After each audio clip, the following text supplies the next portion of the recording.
Helping kids establish healthy personal boundaries, a guide for parents and educators.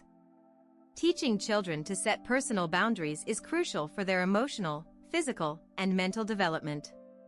Personal boundaries allow kids to understand where they end and others begin, essential in forming a sense of self and learning how to interact with others in a healthy, respectful way.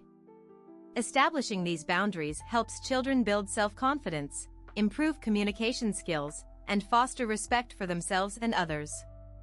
Here's a guide to supporting kids in understanding and setting their boundaries, preparing them to navigate their relationships and interactions with confidence. 1. Understanding the concept of personal boundaries. For children to set boundaries, they first need to understand what boundaries are. Personal boundaries are invisible lines that separate a person's physical space, feelings, and needs from those of others. Boundaries come in many forms, such as physical, emotional, and digital. Teaching children the concept of boundaries in simple terms, like explaining the importance of privacy and personal space, helps them grasp the concept. Parents and educators can introduce this idea by talking about body autonomy, such as explaining why they have a right to their personal space and who they feel comfortable being close to. Using age-appropriate language, like "your body is your own," or "you can say no if someone makes you uncomfortable," reinforces that their feelings and choices are valid. 2. Explaining the importance of boundaries. It's essential to help children understand why boundaries are necessary. Emphasize that boundaries protect them emotionally and physically, ensuring they feel safe, respected, and understood. Explain that boundaries help people avoid situations that feel uncomfortable and empower them to communicate their needs clearly. Kids often need to hear that it's okay to say no and that saying yes should come from a place of genuine comfort. Reinforce the idea that they are not obligated to make others happy if it compromises their well-being. For instance, a simple but impactful rule like "you don't have to hug anyone if you don't want to" teaches kids they are in control of their personal space, even with family and friends. 3. Teaching the right to say no. One of the most vital aspects of boundary setting is helping kids feel comfortable saying no. Children need to understand that they have the right to refuse things that make them uncomfortable, whether it's a physical interaction, an activity, or even being part of a conversation. Parents and teachers can role-play situations where the child might feel pressured and model how to respond assertively yet politely. For example, role-playing scenarios where a friend might want to share secrets or ask to borrow something teaches them to recognize and respond to discomfort. These exercises empower kids to respond confidently, even in difficult situations. 4. Encouraging open communication. Open communication is essential for boundary setting. Encourage children to express their feelings openly without fear of judgment. This helps them recognize when they feel uncomfortable or uncertain, and it also builds the confidence to voice their feelings. Parents and teachers can ask questions like, "How did you feel when that happened?" or "Do you think it was fair?"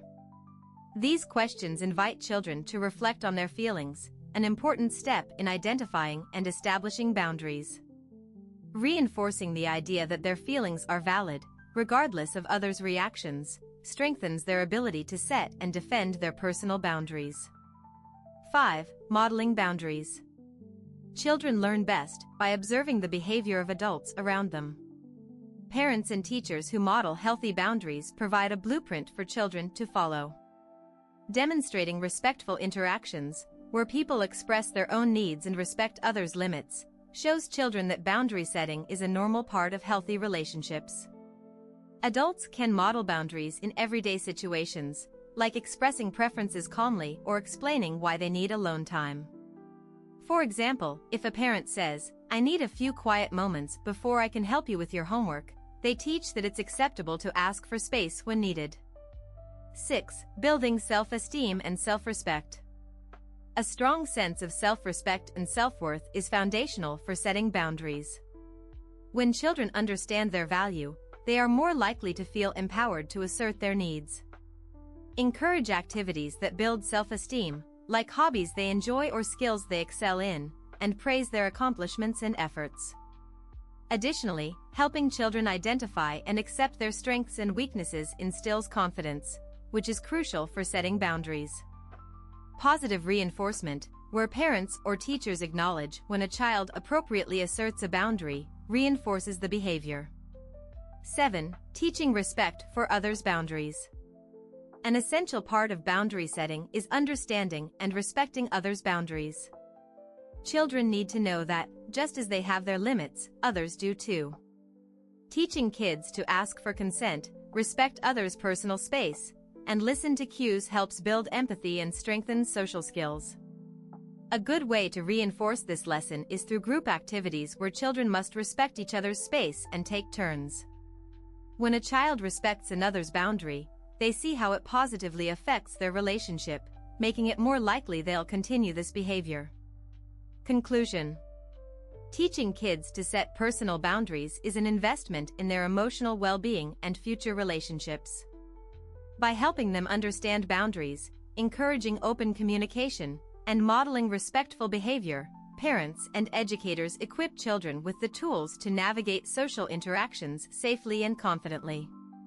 Supporting children in developing these skills builds their resilience, respect for themselves and others, and empowers them to make choices that reflect their values and needs.